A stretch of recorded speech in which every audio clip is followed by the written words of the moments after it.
Yes. Okay, so welcome everybody. Welcome to our Optical Sciences Colloquium.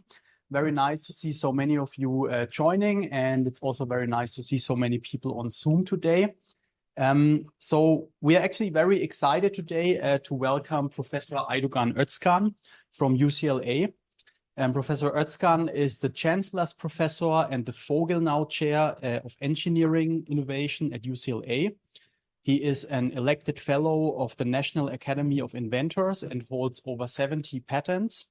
And he's also the author and co-author of over 1,000 peer-reviewed publications.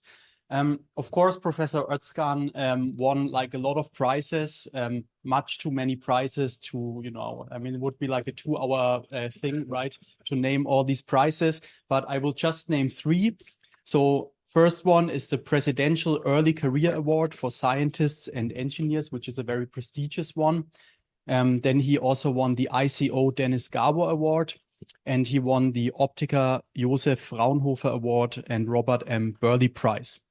For those who don't know him, Professor Ozcan is a very well-known and very achieved individual with several seminal contributions to computational imaging, sensing, and diagnostics.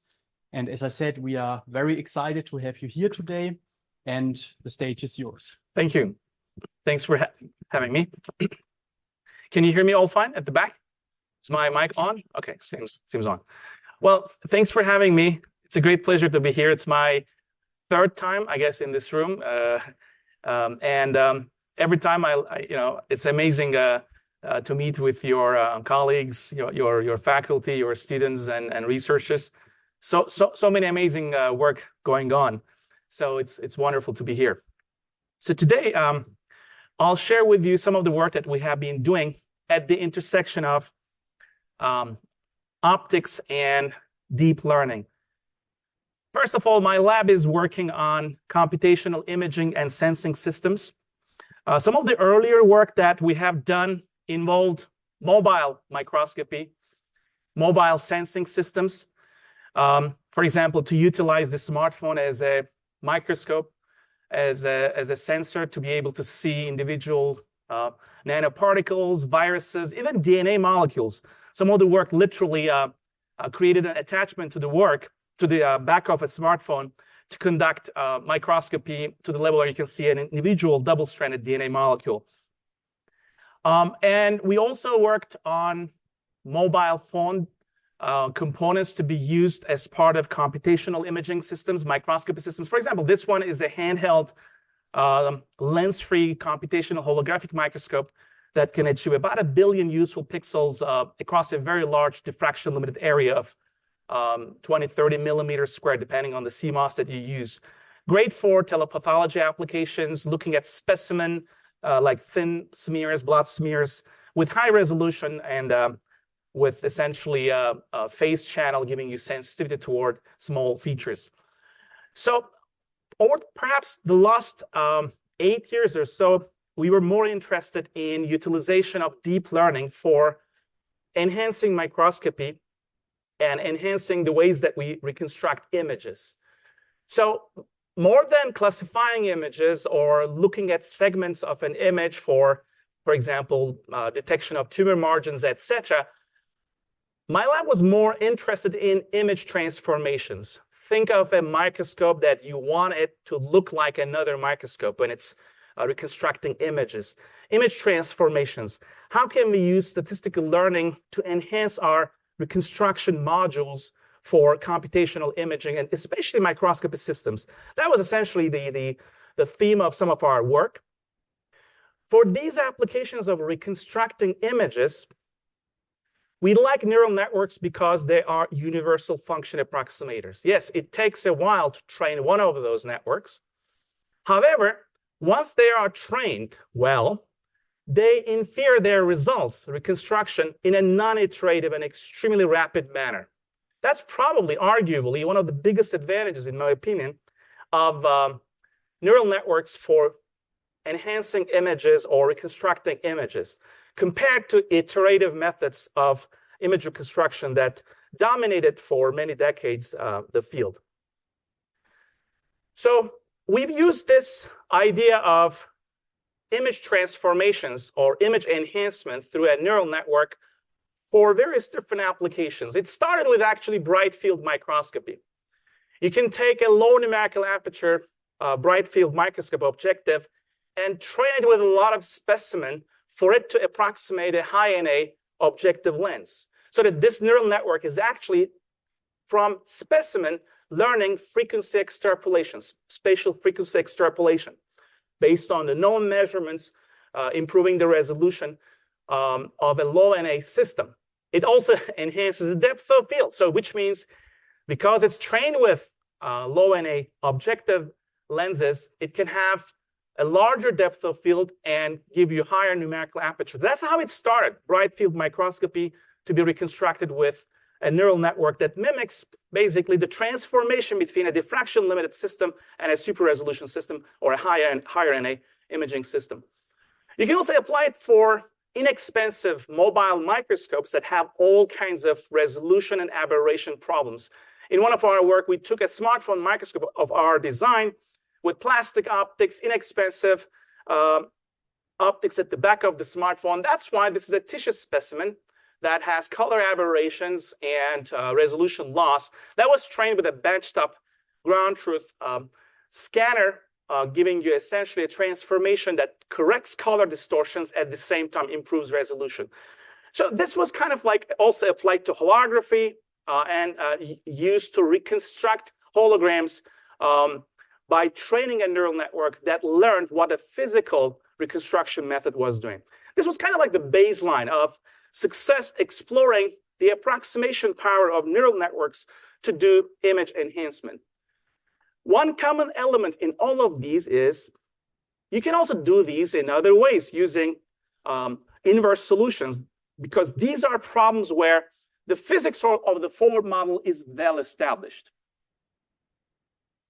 What I mean by that is neural network was actually learning through image data the physical forward model and how to invert that for our goal.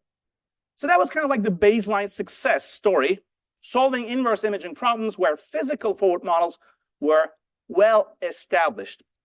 But soon we realized there's a much bigger set of opportunities. And that is approximating functions that we do not know how to physically model.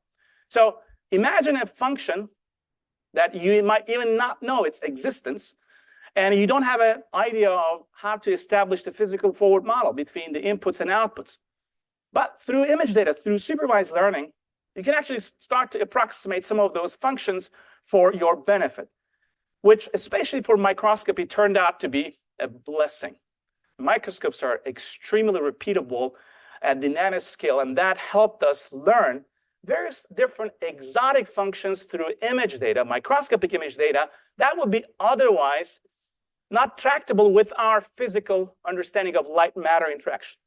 This is a little bit abstract. Let me give you a little more context what I mean by this F function. For example, I want to approximate a function where you take a fluorescence image of a specimen, and I want to see how it would look under a bright field microscope. So the transformation will be from fluorescence to bright field. That is a crazy difficult physical forward model to write, to approximate. On top of that, as if this is not enough of a complicated forward model approximation, the sample is going to be label-free. And at the output, I want it to be looking like a bright field microscope image of a labeled version of the same specimen. So it means the specimen is going to go through a chemical process, labeling process, and the modality is going to be from fluorescence, autofluorescence in this case, to bright field. Now, if you look at the physical understanding of that F function, you're hopeless. You can't approach that. But that's what supervised learning was fantastic for us to attempt at these kinds of functions. So this is still abstract for some of you, at least, that I know. Well, let me give you what I mean by that F function. Who cares? What if I can approximate that F function? Who would care for the success or failure of that? Well, if I could do that, approximate that F function, I could actually change the way that we do histopathology. We do staining of label-free tissue. So for the last 150 years, whenever humans give a biopsy, it goes through a laborious chemical staining process. We use chromophores, sometimes fluorophores, to stain tissue. The main reason is contrast. We want contrast. Diagnosticians diagnose diseases by looking at contrast at the subcellular level. Unfortunately, unstained tissue doesn't have contrast. With bright field microscopy, it looks like glass. This is a thin section of a human tissue in this case. So that's why histotechnologists spend a couple of hours, sometimes a day, to stain this unstained tissue so that under a bright field microscope, it looks like that. This is a stained tissue.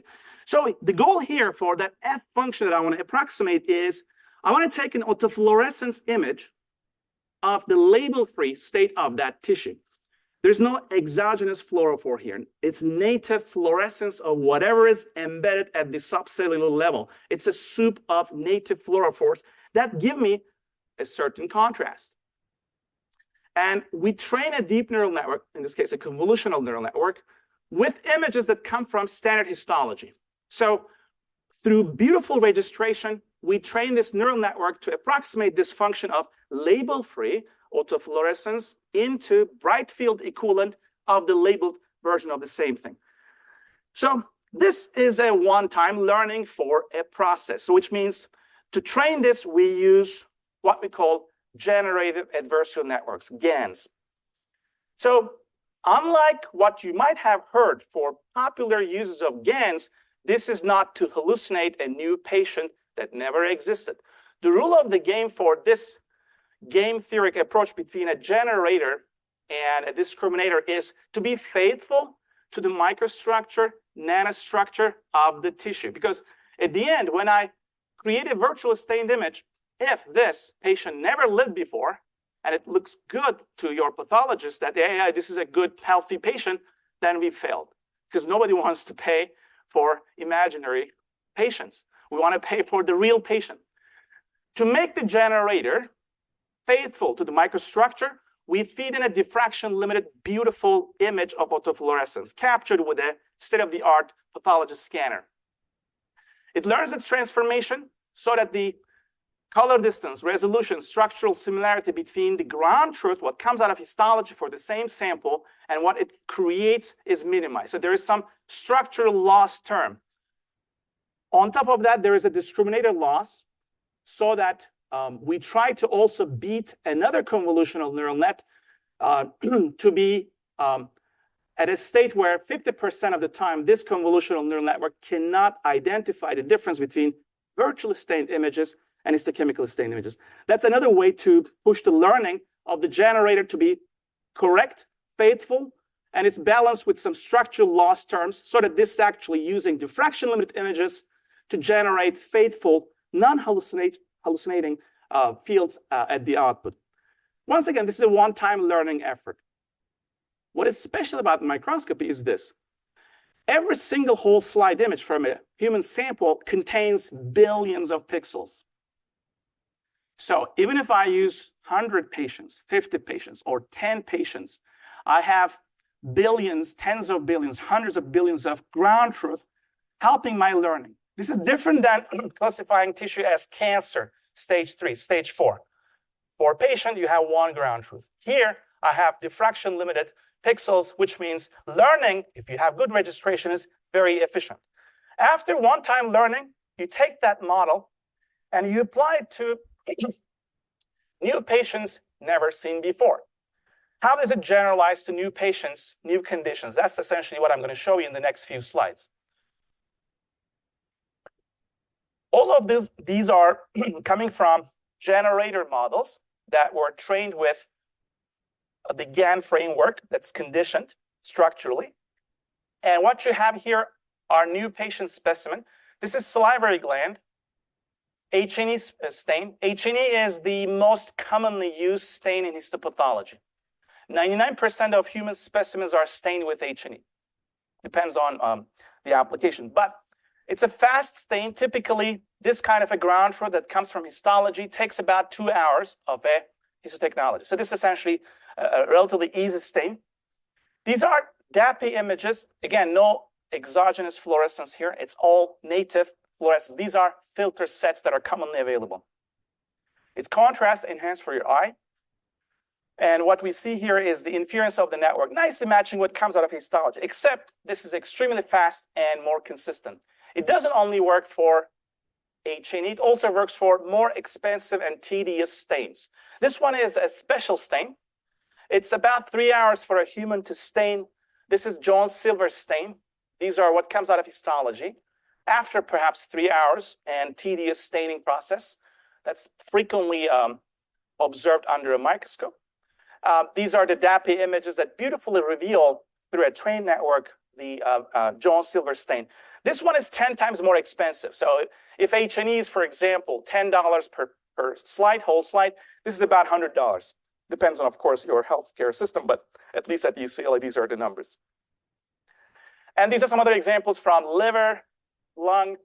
A third type of stain, Mace's trichome. It's also a tedious, more expensive special stain. It takes approximately also 3 hours for a human to stain. You get beautiful correspondence between inference of the network and what comes out of a histology lab after a couple of hours if there's no backlog. In fact, you can push this actually to more difficult, challenging stains like immunohistochemical staining. This one is an antibody antigen specific stain, which means the chromophores here that dye the specimen, they're binding to a surface receptor protein, in this case, HER2. HER2 is frequently used for breast cancer. So to decide on the therapy for the breast cancer patient, they will take a biopsy and look at the expression level of HER2. Is this HER2 3+? For example, these are 3+, meaning that that protein is overexpressed. So that determines the therapy. This is HER2 0. That doesn't have that.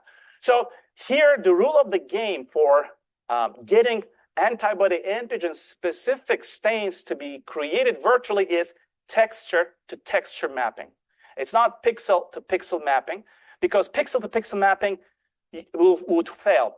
Where the chromophore binds with the specific antibody to the antigen is actually too small for optical light microscopy to see. We see the texture at different autofluorescence channels, DAPI, Texas Red, Sci-Fi. And through those spatial cues, we can identify statistically where they're binding. This is actually a very difficult to perform stain. Immunohistochemical stains take about 24 hours. They're very expensive compared to H&E, which takes about 2 hours. And this fails 30% of the time. Ground truth is no longer ground truth. 30% of the time, because of human error, you name it, chemistry failure, ground truth fails. In fact, this is a great example where AI is better than the ground truth. How can you be better than what you train with? How can you be better than what you train with? Well, you can if you supervise your learning. We have pathologists in the loop filtering out garbage that comes out of histology, which means my networks never see garbage.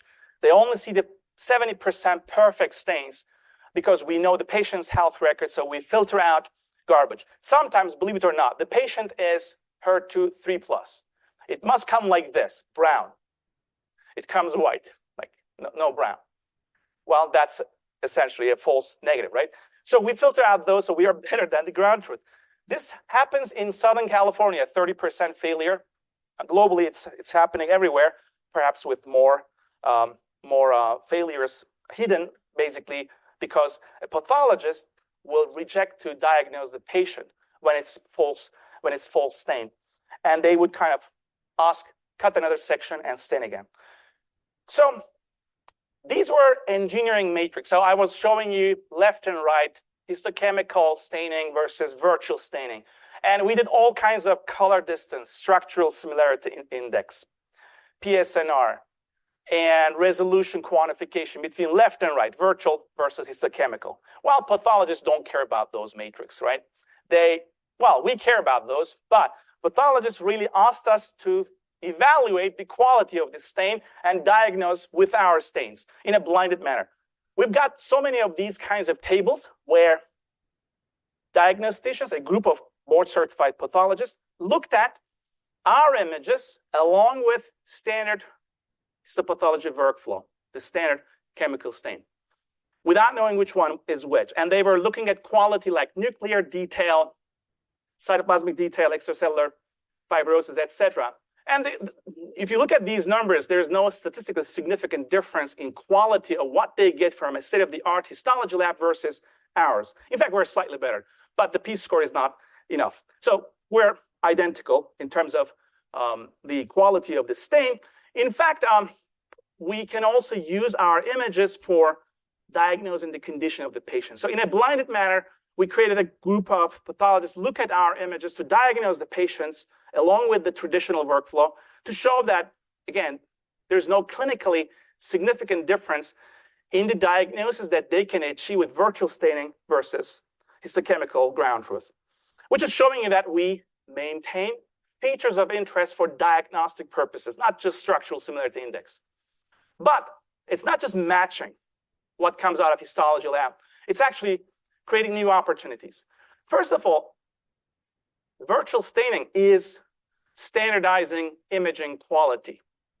Look at, for example, this image where this is UCLA Health H&E, the most basic stain in the world.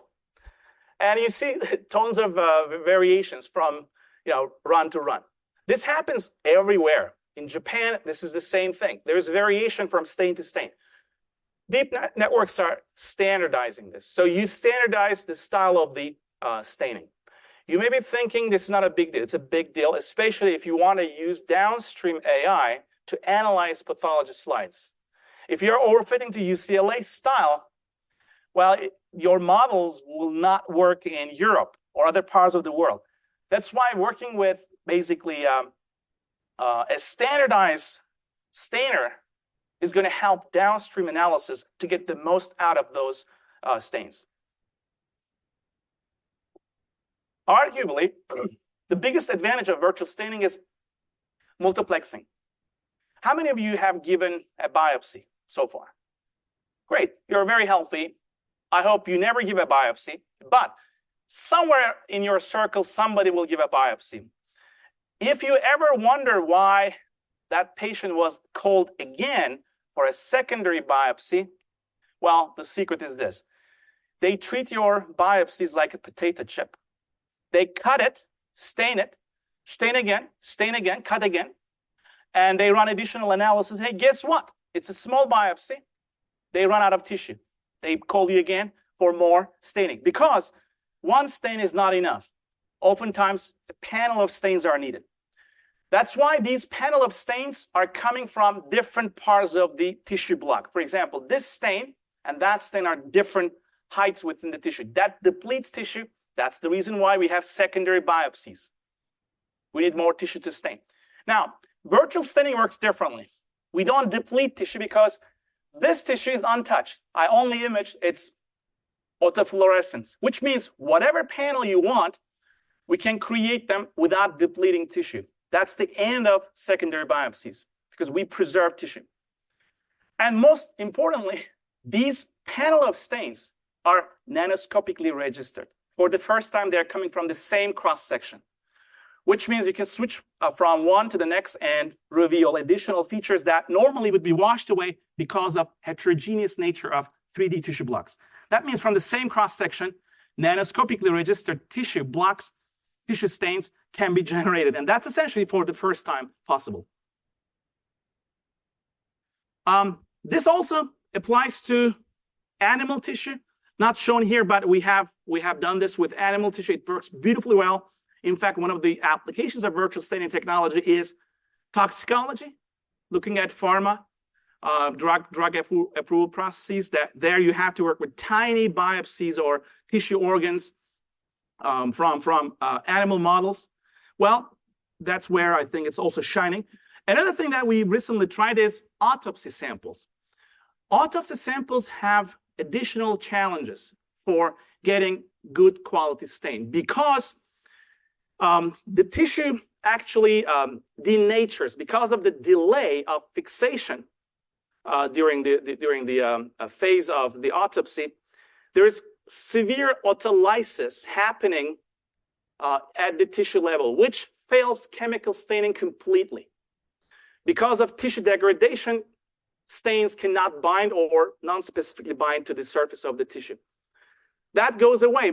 And we found out that you can actually, even with severely autolysis tissue, perform virtual staining, which means it's also applied to damaged tissue, so to speak, because autofluorescence processes, it seems, they're more resilient. They actually give you the same texture and let you beautifully create virtual stains, even if the tissue autolyzed. And in this case, the histochemical staining fails completely. This actually is a good also a demonstration of generalizing to new diseases. For example, this model never saw any COVID patient samples. We showed here for the first time to the model a COVID pneumonia sample, and it worked beautifully well. So it's kind of like generalizing to new pathologies, and it doesn't have the limitations of traditional histology, especially for autopsy tissues that have severe autolysis. These are some examples of the failure of standard histochemical staining because of tissue denaturing, and these are virtual staining working beautifully well. Everything so far was that F function, right? And that F function was autofluorescence input of label-free tissue, and I want bright field of the labeled version. That was a crazy difficult transformation to model, but supervised learning with registration really helped us to get that. But autofluorescence is not the only label-free contrast mechanism that we can work with. In fact, many different label-free contrasts could be used. I'll give you two examples.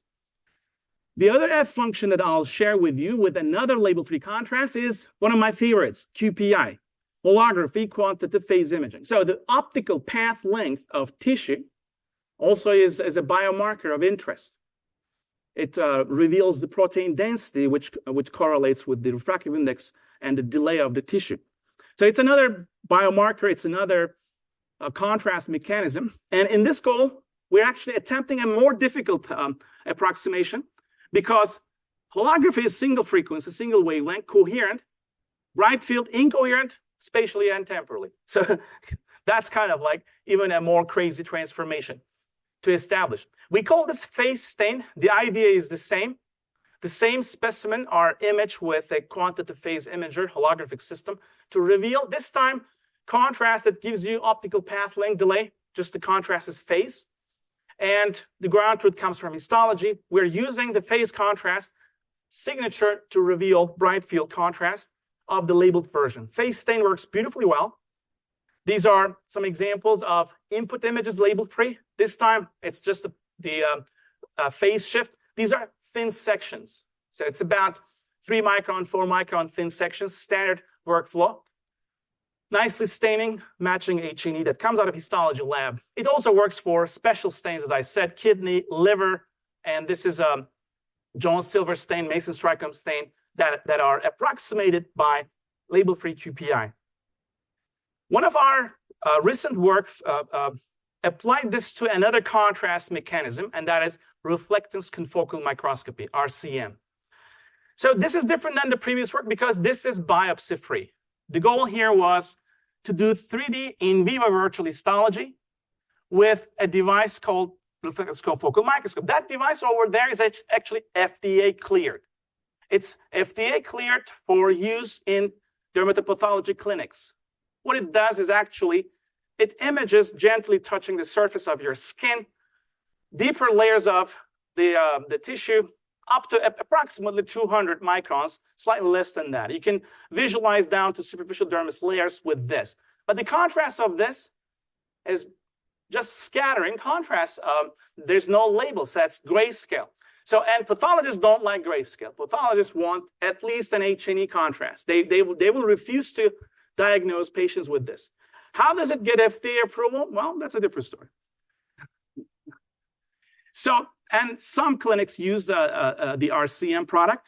So what we've done here is we have created a label-free volumetric image stack that is transformed into H&E sections as the diagnostician dermatopathologist is imaging through the skin. So these are examples of the movies that you can create in real time. This is actually an RCM device. These are patient specimen, live patient specimen in vivo. If you look at the movie on the top, that is the raw image. It goes into the tissue, and there's, you can see 2-3 microns delta Z. So it's essentially scanning deeper into tissue. And the virtual staining network is giving you the H&E-like images as the patient specimen in vivo is being imaged. I'm showing you another movie on the right here to just show you the portability of the model. This design was, this virtual staining network was trained with the benchtop system. This is the FDA-cleared device, RCM. That model is now blindly tested on a handheld version of the same thing. So no transfer learning. It's just showing you the portability of that model on another device with different optics, but same reflectance confocal contrast. So the contrast here is still RCM, but it's a different hardware, miniaturized version of the same idea. It works beautifully well. This is, I think, rare because in general, deep learning enhanced microscopes overfit to your hardware. And if you want to take that same idea and apply it to another microscope, you better have some basically training samples to do the transfer learning so that it also works for your new system. This was more resilient, and I think the reason for that is as we're imaging through the volume, we were getting an image volume, image cube, to stain one of these outputs. So which means the aberrations or other differences in the optical path length, they were mitigated by a volumetric effect, which made the network much more resilient to device, prototype to prototype variations, which kind of like shows you portability. Well, how do you know that quantitatively? You said the pathologists won't use these upper images, and you can't compare this to an actual Ex vivo samples, we take ex vivo samples, and we image them with basically, we take a tissue block and continuously image it. So we get the during the ex vivo imaging, we get the tissue blocks to be imaged much more precisely. That gave us basically also the opportunity to create the real H&E for some sections. This is actually trained completely ex vivo because we couldn't apply some of the contrast agents to learn the registration. When you do 3D virtual staining, registration becomes very difficult. And that's why during the learning process to create the training data, we work with ex vivo tiny cubes of images, tissue, and we were actually introducing a vinegar, which gave us contrast for nuclei to kind of help us register what we are imaging with basically different sections so that learning became easier in 3D registration.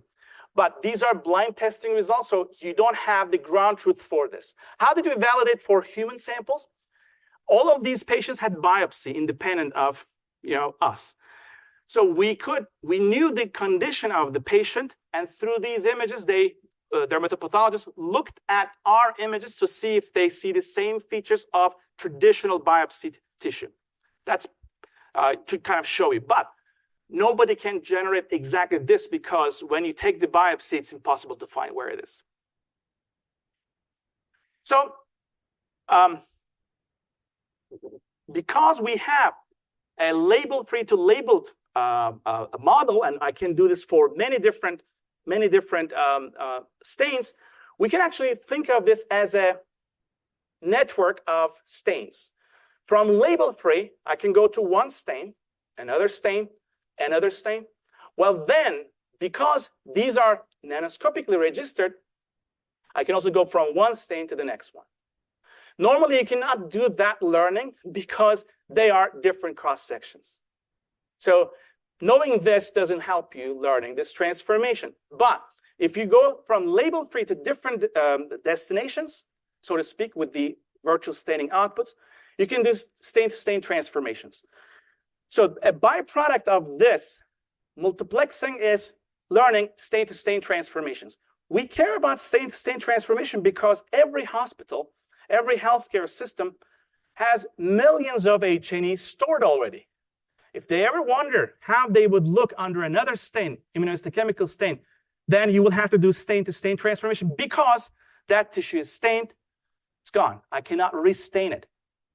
But now you can virtually restain it through, again, pairs of images. So this is essentially something that we call stain-to-stain transformation. You can take one existing histochemical stain and rapidly generate anything else that you want so that they can be cross-registered. And you may be asking, so who cares about this? Well, diagnosticians would save time to diagnose the patient through stain-to-stain transformations. Usually, a panel of stains are needed, but insurance companies would not let the diagnostician immediately go to the panel. It starts with the cheapest. Only after the cheapest H&E comes, diagnostician can say, okay, yeah, I need the other three. The other three is combined 30 times more expensive. Well, during this period, what happens to the patient? Hospitalized or something else. So that's where you can actually go with a cheap, rapid stain and do multiplexing to help faster and better diagnosis. We've demonstrated it with some kidney patients, and a group of pathologists showed us that their diagnoses were more accurate if they only had an H&E versus H&E plus stain-to-stain transformation. So we made, without changing the timeline, their diagnosis more accurate, which means they wouldn't need the histopathology lab to stain the rest of the special stains. Sometimes these special stains are only expensive, but they are also hard to find in high quality, which means your lab, local lab, might not stain PAS good enough for the diagnostician. So sometimes you also run into availability of these technologies to do certain stains. Okay, so deep learning-based virtual staining saves time. It enables multiplexing, it preserves tissue, and it eliminates staining variability that we observe. It's fair to say it's better than the ground truth because we filter the junk from the ground truth. This is actually something that we commercialize. In 2019, I co-founded Pictor Labs. This is Pictor in Latin means painter. So we're painting microstructure of tissue using this technology. So we have raised about 19 million so far. We're in Santa Monica, and this is my conflicts of interest disclosure. I am a co-founder of Pictor Labs. The goal here is really to be like Netflix in the sense, it's an intuition, of course. It's like Blockbuster versus Netflix. Today's pathology is very much like Blockbuster. How many of you know Blockbuster? Yeah. So if you want to look at a tissue sample, it is most often today in many hospitals stored in on a glass slide. Very much like you go to the store and get the DVD, you take that glass slide, put it under a microscope and inspect the microstructure of the tissue. That's today's pathology. Of course, this is changing with digital pathology, but digital pathology penetration is not 100%. Netflix is the Pictor's model where on demand, the diagnostician from the same cross-section would be able to demand different stains to be multiplexed and given you, within a couple of minutes as you want. That's going to help you to get one digital slide to give you a panel of stains on demand. So it's actually come a long way. One of the key areas for this technology is actually toxicology, pharmacology studies for the FDA for animal models. It's faster, more consistent. You can do more with your tiny animal organs. So this was the story of supervised learning, where all the good things that helped us approximate those peculiar looking functions that before we really didn't know how to approximate them, how to understand them. But unfortunately, supervised learning also has a lot of problems. So it's expensive and tedious to do one of these models. You really require domain expertise. You need to clean up your data. That's how you can be better than the ground truth. And you need high quality, large amounts of diverse data. And you can also say what you learn is opaque. Well, that was the whole point, that F function is an opaque function anyways. That is right. And another concern is that you can have hallucinations. How do you deal with that? So there are issues with supervised learning, and certainly a technology like this, which touches the human health, it has to deal with these and regulate, especially hallucinations, especially regulating the clinical workflow when it hallucinates. And there are different ways of doing this. We're also working on that. But I want to pose here a question like, hey, if supervised learning has all these issues, can physics help to mitigate some of these limitations of supervised learning? Can physics be a regularizer? Can I kind of mitigate some of these limitations that we described here through physical laws? And this is the part that I will talk about, Gedankennet. Basically, this is the story of a self-supervised model that teaches itself some physics based on purely physical laws. So here is the story. Think of a form of AI that lives in Jupiter. It doesn't know anything about the Earth. It doesn't know anything about humans, human tissue samples. It doesn't know anything about holography, quantitative phase imaging, and it doesn't have any experimental setup. It just lives by itself. However, it knows the Maxwell's equations. So they also apply in Jupiter like they do on Earth, and somehow through Maxwell's equations, the physics 101, the AI learned about the wave equation, which is nothing but Maxwell's equations put together. So the question here is, AI is going to teach itself through Gedanken experiments. How many of you know what Gedanken means? Gedanken, yeah, great. It means thought in German, and it's a frame popularized by Einstein. Thought experiments, Gedanken experiments. So this form of AI is going to hallucinate experiments through Gedanken thought processes, and it's only going to apply Maxwell's equations, wave equation, to its learning. It doesn't have any data. It doesn't have any ground truth. It doesn't have anything, no samples, no experimental hardware. And after it says, hey, I'm done, I think I can reconstruct a hologram. I know, without knowing what a hologram is, I think I can reconstruct holograms. So the goal here is, after it's self-supervised learning based on physics, it's going to be sent to Earth, and we'll give real-life experimental holograms for them to be reconstructed at the micro scale. So zero-shot learning, no time to train, no hardware knowledge. This is called self-supervised learning. It's just as opposite of supervised learning. It's actually very transparent, and physics guides the whole process. Here is the learning process of Gedankennet. We call it Gedankennet, inspired by thought experiments. The idea is very simple intuitively. If I take this piece of clicker and drop it on the floor twice, physics is repeatable. It must follow exactly the same path. So this consistency of physical laws is the only loss function learning drive for the Gedankennet to learn hologram reconstruction. So what it does is, since it doesn't know anything about human samples or how our tissue or faces look, it hallucinates some random objects, complete hallucination of random features. And they are treated as waves. And what it does is, it first conducts an experiment. This is the first time that it drops the clicker on the floor and gets an experimental measurement. But there's no experiment. This is Gedanken. So it's just pure numerical wave propagation, step one. This is pure Gedanken wave propagation. Without knowing what it's looking at, you have a hologram at the end of one. That's the first Gedanken thought experiment. Well, that is my hologram. Okay, it's the intensity of that field. I need to reconstruct it. So let's say this is my favorite convolutional neural net, or any form of UNet or dense net. You pick up one. Garbage in, garbage out. It spits out an answer, assuming that is my reconstruction. That's kind of like the field that I'm trying to reconstruct. Well, it doesn't have any idea, but it knows only one thing. If I repeat this experiment twice, I must get the same answer, which means it does that wave propagation based on the Maxwell's equation in free space a second time. 1 and 2 must match. It's experimental physical self-consistency. That's the only physical loss function. In the frequency domain and spatial domain, it kind of makes sure that physics is consistent. And that's the only learning that it does.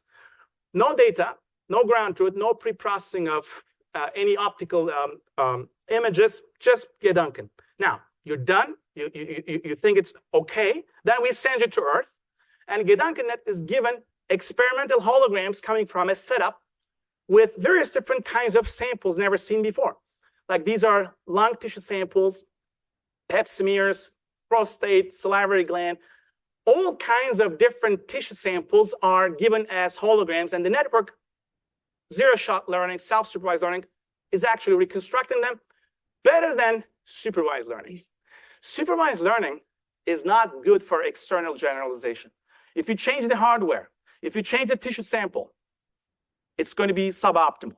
If you train it with, for example, pap smear and switch to a lung, supervised learning will overfit to that. Good and bad. But GedankenNet doesn't care. It actually beats supervised learning in external generalization, all kinds of samples. And what is very important here is it actually does not hallucinate. It doesn't tell you garbage. It actually is completely bound by diffraction, wave equation. So it learned wave equation, which means if you were to defocus the hologram on purpose, it gives you an incorrect solution with some correlation matrix. But if you take this solution and free space propagate it, you get a correct solution, which means its output is a defocused image of the correct sample that is just defocused by the amount. That means its entire learning is bound by wave equation and wave equation. That's why it doesn't hallucinate. It actually gives you the correct. In fact, you can build GedankenNet systems that are overfitting to phase-only objects, which means it learns actually to do two things at the same time through completely Gedanken processes, autofocusing and phase retrieval at the same time, which means physics consistency can also create networks that can do zero-shot learning for autofocused phase retrieval. So this was kind of like the other extreme for supervised learning, where physics was helping the AI to generalize better because physical processes, if it applies to your experimental system, can be the guiding principle for learning. In the last 10 minutes or so, I will flip the coin. Physics helping AI. Can the other way also work for us? Can deep learning, statistical learning help physics learn some new design space from the solutions of a deep neural network or deep learning based optimization? So this is the other way around, where they will work together, physics and AI, but AI is going to help us uncover some new optical designs and solution space that are a little bit opaque for us to initially come up with. For this, I'll switch gears and talk about diffractive computing, where we engineer materials at the sub-wavelength scale, half a wavelength scale, but in a volume to compute. And these are task-specific, all-optical, free space processors. They can be good for statistical inference. They can be good for also computational imaging. You can think of this as an inverse design framework. So there's a task that you have between an input and output aperture, and every layer here of that material is composed of half a wavelength phase shifters, which could be basically a material that you profile the surface with. Given a task, you use deep learning to understand what kind of a feature you need to optimize in a volume to do a certain computational task. So the training here is done in silico using deep learning, but inference is all optical, which means after you're done, you fabricate these things and they form passive processors for you.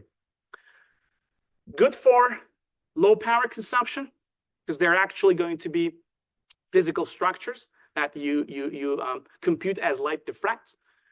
They finish off their task in a few tens of picoseconds. Travel time through a thin optical element is your latency. They're scalable. You can fabricate them in expensive processes, patch them, and they compute in parallel.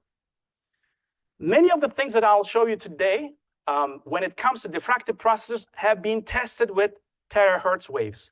Because they're longer, they have some unique properties. These are the kind of diffractive processes that we designed using deep learning to compete with light-matter interaction.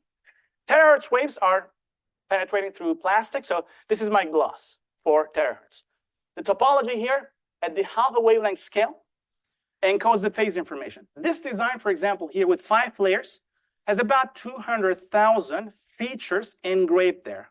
It's not random. It's optimized through deep learning. What does it do? It classifies objects. For example, if I shine light through a new number 5, never seen before, it is routed to a detector that is pre-assigned to that class.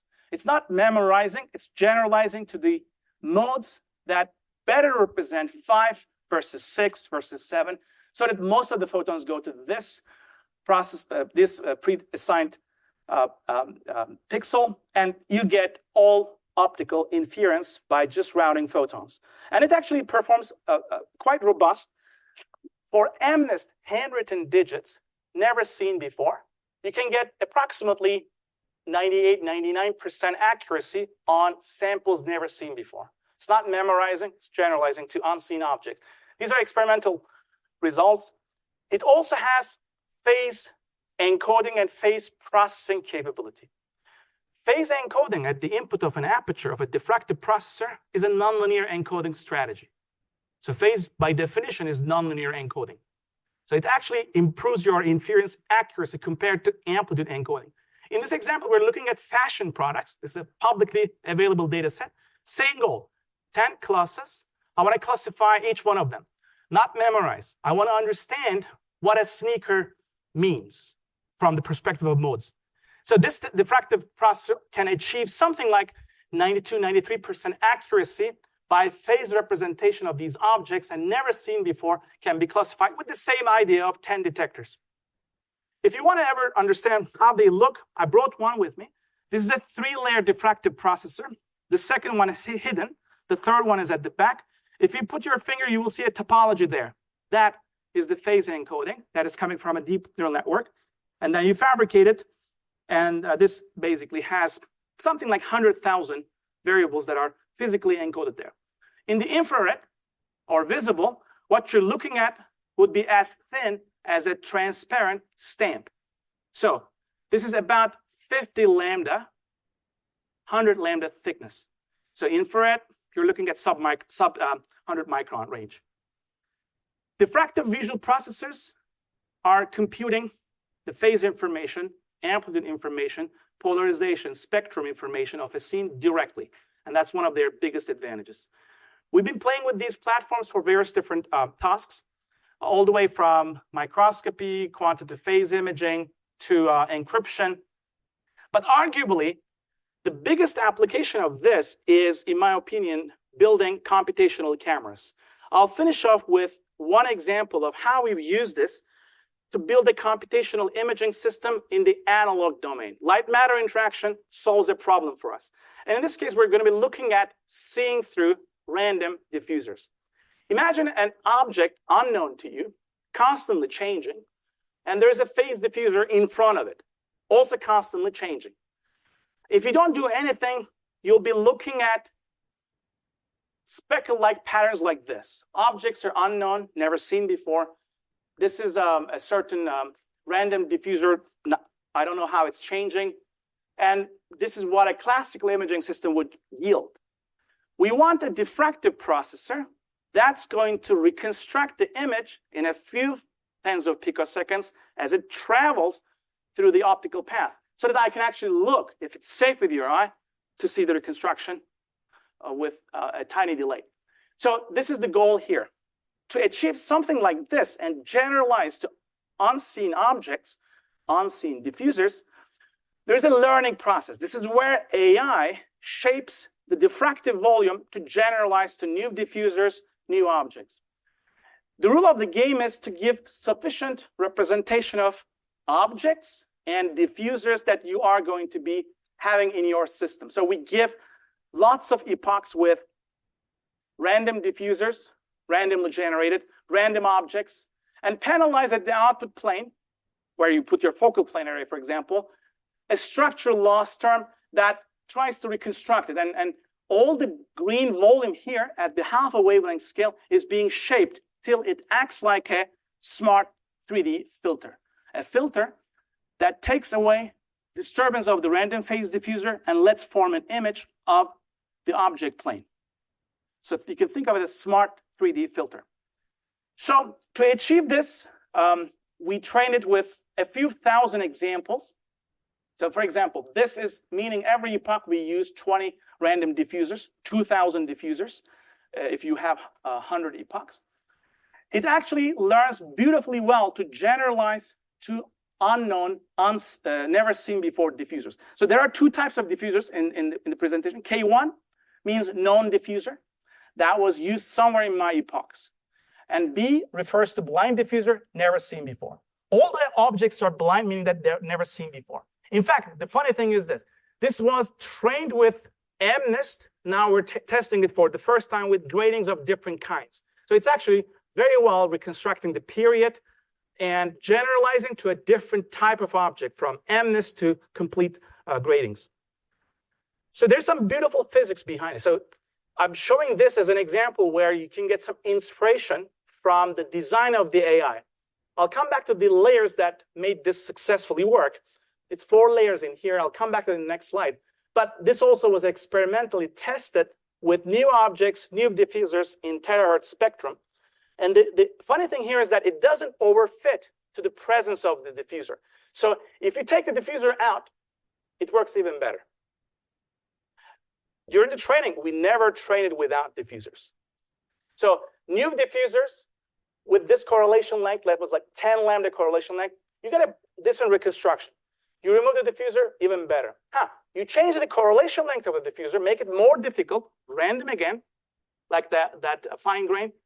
It still doesn't give you garbage. It's losing its contrast, but still giving you a reconstruction. So that means it's got its physical capabilities. It's not doing something non-physical, peculiar, and overfitting to some distance. In fact, to understand how it's working physically, to get some inspiration from this design, you got to look at a design without any diffusers.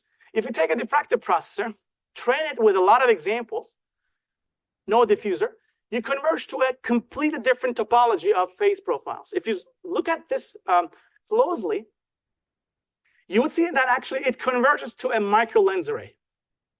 And it's self-aligned axially, which means if you take one of those microlenses, this represents the phase and the tiny microlens that's densely packed, from the first layer to the next layers, they're overlapping axially. It's self-aligned microlens array that does autoencoding without any diffuser. What happens when you put the diffuser in the training is you keep the same backbone of the diffusers, the microlenses, but they open up some space. The microlenses are your backbone for imaging, surrounded by a rapid phase grading that acts like K-matching for the modes of the diffuser. So it's actually filtering out between the microlenses the scattering from the random diffuser. So if you just take those microlenses, you can see they're self-aligned also, but they're now sparser because that sparsity is filled with a smart phase grading. It's the combination of these two. If you just retain microlenses, it fails. You cannot generalize. It can image without a diffuser, but with diffuser, you get speckle.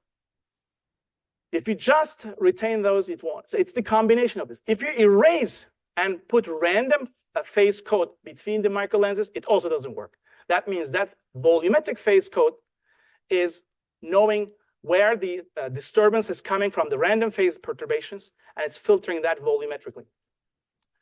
So I'll stop here and just finish off by saying diffractive processors are the other side of the coin, where we can design light matter interaction through AI to help us come up with computational imaging and classification and sensing systems that can do things that are traditionally far away from our classical understanding of optical instrument design. And that's the other way how I think, as opposed to physics helping deep learning can help optical engineering. With this, I'd like to conclude and happy to have any questions.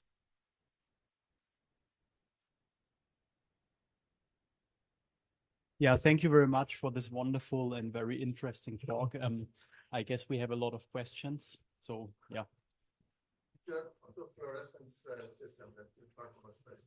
Do you train the system with the same kind of tissue samples? For example, can you train with, say, breast tissue sample and then use kidney samples to see if it can do the same thing? Yes, we have done that. You can't be successful with an H&E model that is trained with one organ and it just generalizes to another organ. However, it's going to be suboptimal compared to tissue stain combinations that you train with a model with. And for histopathology, there's no unknown in the pipeline. You know the patient, you know the organ, you know what stain they want. That means, think of it this way. In the chemical lab of a histotechnologist, there are processes. When tissue comes to me, I know what to do with the tissue.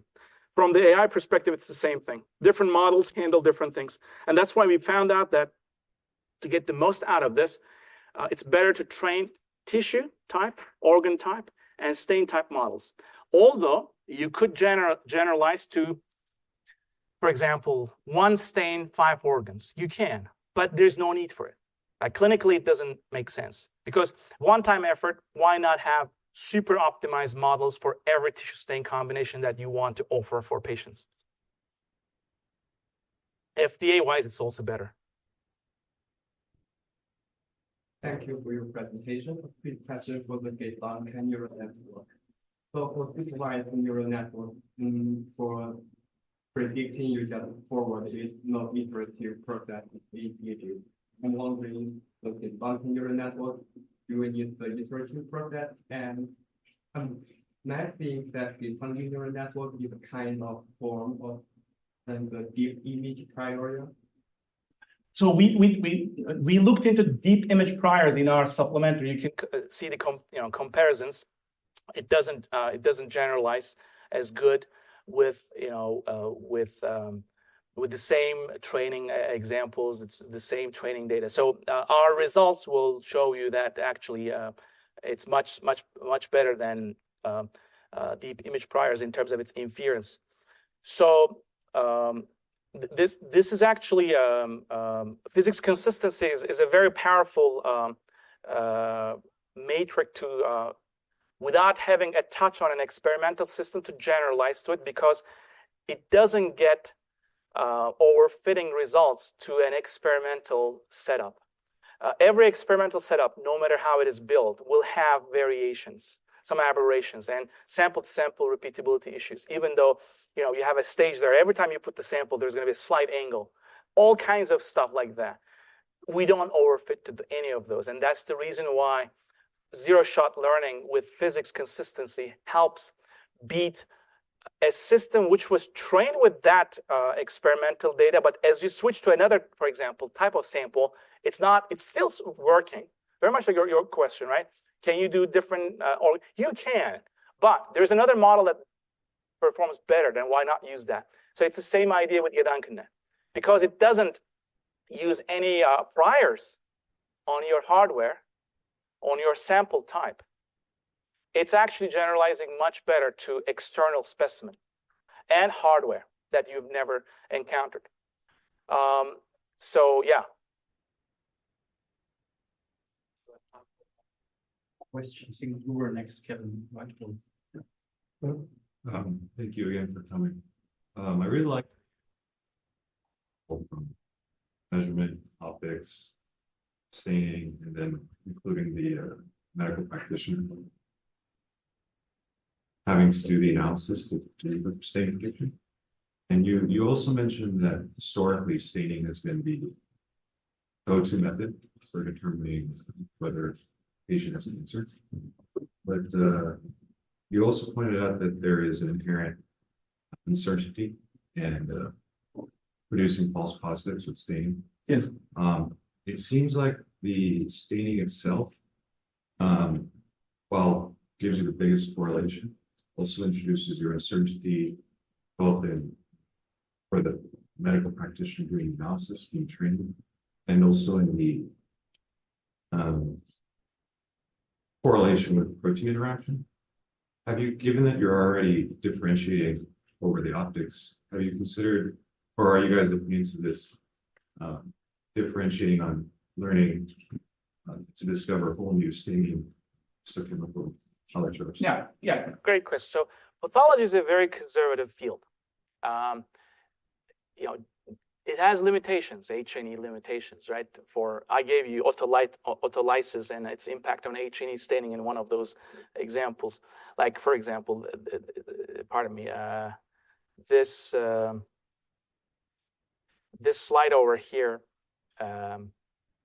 you know, this is happening for several decades, and there are many other artifacts. This is a simple artifact, H&E artifact, and there are even but it won't go anywhere because pathologists are very conservative, and that's their know-how, how they there's a check and balance in the system where pathologists literally refuses to diagnose a lot of cases and asks for a second cut and another stain. This happens. It's a back and forth that the diagnostician calls additional stains of the same patient specimen, and the patient is completely isolated from that process. This all the time happens, and it won't go away anywhere, and you won't be able to replace H&E anytime soon. Can you create new kinds of stains that are better highlight? Yes, absolutely. We have done that. So we have a work that we call it digital staining matrix, which means you can look it up. There's a paper on it published in Light Science and Applications. Basically, it takes autofluorescence images, and there is on the input side, there's also a digital staining matrix. That's what you program. You can put there any number. Every number reflects a different stain that we've learned. For example, we've trained that single neural network with a digital staining matrix of 1, it does H&E. 2, it does PAS. With 3, for example, conditioned to output, let's say, Mason's trichome.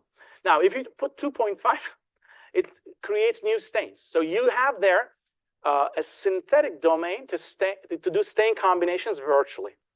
And actually, it's a very useful tool to create new kinds of contrast mechanism for diagnosticians to say, hey, I like this more.